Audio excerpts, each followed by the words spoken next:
Luluto tayo ng paa ng manok. Iniiba-iba ang version ko sa pagluto eh. Panoorin nyo. So, ang pinaka-rekado ko naman is garlic. Yan, madaming garlic. As in, isang buong garlic nilagay ko.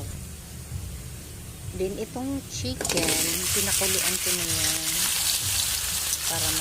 Para hindi mapasama sa pagluto yung mga churerot niya. Diba?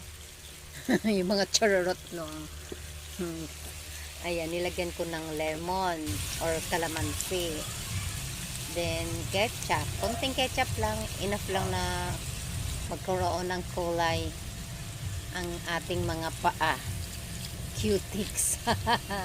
Then, Sprite. Yung pinakasabaw ko, Sprite. Mas more on Sprite kaysa water. Then, paprika. Kasi, nilagyan ko ng paprika dahil yung sili ko tuyot na. Star anise, chicken cubes, ayun, takpan din, palambutin siya, ganun lang.